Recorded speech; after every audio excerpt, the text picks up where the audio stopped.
আসসালাম ব্যারিস্টার হাসান। ওয়ালাইকুম আসসালাম। ইউকেতে বেশ কিছু ইমিগ্রেন্ট আছে যারা ইচ্ছাকৃতভাবে হোক বা অনিচ্ছাকৃতভাবে হোক বা দুর্ঘটনাভাবে কারণে হোক না কেন, তারা ওভারস্টের হয়ে পড়ে। ওভারস্টের হওয়ার পরে তারা যদি ভবিষ্যতে কোনো বৈধ কোনো অ্যাপ্লিকেশন করে থাকে, সেক্ষেত্রে সেই অ্যাপ্লিকেশন কি রিজেক্ট হয়ে যাবে? এটি কিন্তু ভেরি ইম্পর্ট্যান্ট কোশ্চেন। আমরা জানি যে যারা ইউকেতে ভিসা নিয়ে আসে, বিভিন্ন ধরনের ক্যাটাগরির ভিসা নিয়ে আসে এবং তারা কিন্তু ইচ্ছাকৃতভাবেই হোক অনিচ্ছাকৃতভাবেই হোক কিংবা আনফর্চুনেটলি তারা কিন্তু অনেক সময় ওভারস্টে হয়ে যায়।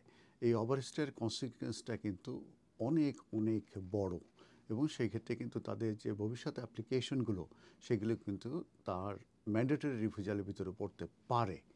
এবং সেটা পড়ার কারণ হচ্ছে যে যখন তারা ইউকেতে আসার পরে তারা যদি ইমিগ্রেশন রুলস যদি ব্রিচ করে থাকে, তখনই কিন্তু ফিউচার অ্যাপ্লিকেশনে সেটা কিন্তু ইম্প্যাক্ট করবে।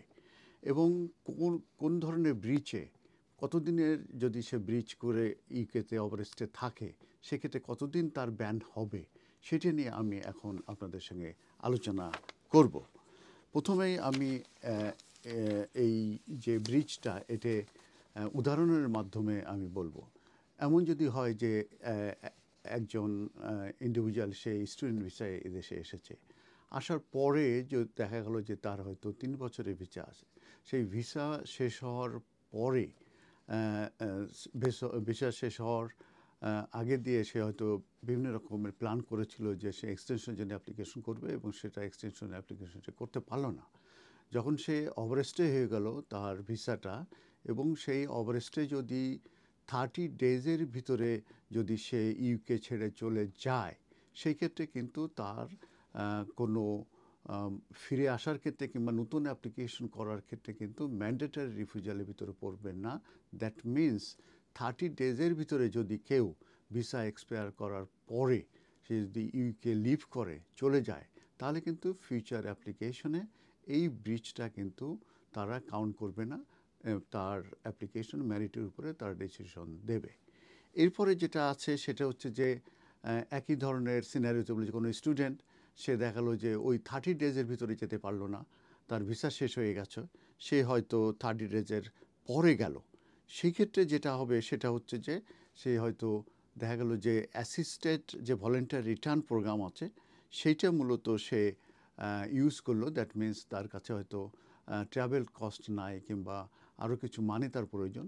তো সেই ক্ষেত্রে যে সে হয়তো অ্যাসিস্টেড ভলেন্টারি যে রিটার্ন প্রোগ্রাম আছে, যে সেক্রেটারি অফ স্টেট তার যে ট্রাভেল কস্টও তাকে একটা লামসাম একটা মানি তাকে পেড করলো, এবং তারপরে সে 30 ডেজের পরে কিন্তু সে এই ইউকেতে ওভারস্টে থেকে সে কিন্তু চলে গেল। এবং যাওয়ার পরে যেটা হবে সেটা হচ্ছে যে তার কিন্তু ম্যান্ডেটরি রিফিউজাল হবে 2 ইয়ার্স পর্যন্ত। এই 2 ইয়ার্সের ভিতরে সে যে কোনো অ্যাপ্লিকেশন করলে সেটা ম্যান্ডেটরিলি রিফিউজ হয়ে যাবে। এবং এটার কারণ হচ্ছে যে সে সরকারি খরচের মানে সেক্রেটারি অফ স্টেটের যে এক্সপেন্স আছে সেটা সে ইউজ করেছে, এবং সে ইউকে ছেড়ে চলে গেছে উইদিন 6 মান্থ অফ আর নোটিশ অফ রিমুভাল হওয়ার, অথবা হোয়াট এভার ইট ইজ। কারণ যখন সে ওভারস্টে হয়ে গেছে তখন কিন্তু তাকে একটা রিমুভাল নোটিশ দেওয়া হয়েছে। অতএব সে 6 মাস 30 দিনের উপরে 6 মাসের ভিতরে সে ওভারস্টে করেছে, তাকে একটি নোটিশ দেওয়া হয়েছে রিমুভালের, এবং সে অ্যাসিস্টেড যে ভলেন্টারি রিটার্ন প্রোগ্রাম আছে সেটা ইউজ করে সে কিন্তু পেড হয়েছে এবং সে কিন্তু ইউকে ছেড়ে চলে গেছে। এবং এই ক্ষেত্রে তাকে 2 ইয়ার্সের ম্যান্ডেটরি রিফিউজাল ব্যান দেয়া হবে। এরপরে আমি যেটা বলবো যে 6 মাস পরে 6 মাসের উপরে যদি কেউ ব্রিচ করে থাকে, সেক্ষেত্রে কনসিকুয়েন্সটাতে কী হবে।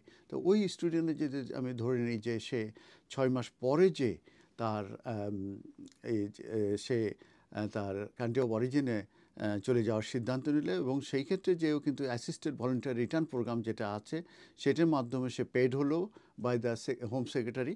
এবং সেই ক্ষেত্রে যে কিন্তু তার নোটিশ অফ রিমুভালও তাকে দেওয়া হয়েছে, এবং সেই ক্ষেত্রে যে সে 5 ইয়ার্স ম্যান্ডেটরি রিফিউজাল ব্যানের ভিতরে কিন্তু সে পড়ে যাবে, যেহেতু সে 6 মাসের বেশি সে ওভারস্টে করেছে এবং সে সরকারি খরচে সে তার দেশে ফিরে গেছে এবং এই ক্ষেত্রে কিন্তু যেহেতু সে 6 মাসের উপরে সে এই ওভারস্টে থেকেছে এবং যেহেতু ভলান্টিয়ারি রিটার্ন প্রোগ্রাম সে ইউজ করেছে, অতএব এই ক্ষেত্রে তার 5 ইয়ার্স ম্যান্ডেটরি ব্যানের ভিতরে পড়ে গেল।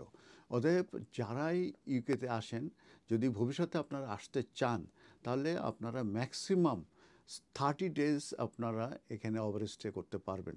30 ডেজের উপরে গেলেই কিন্তু আপনারা এই ম্যান্ডেটরি রিফিউজালের ব্যানের ভিতর পড়ে যাবেন।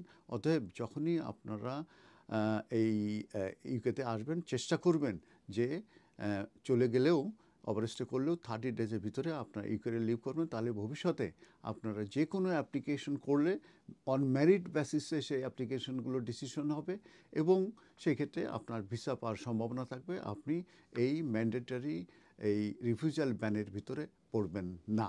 ধন্যবাদ।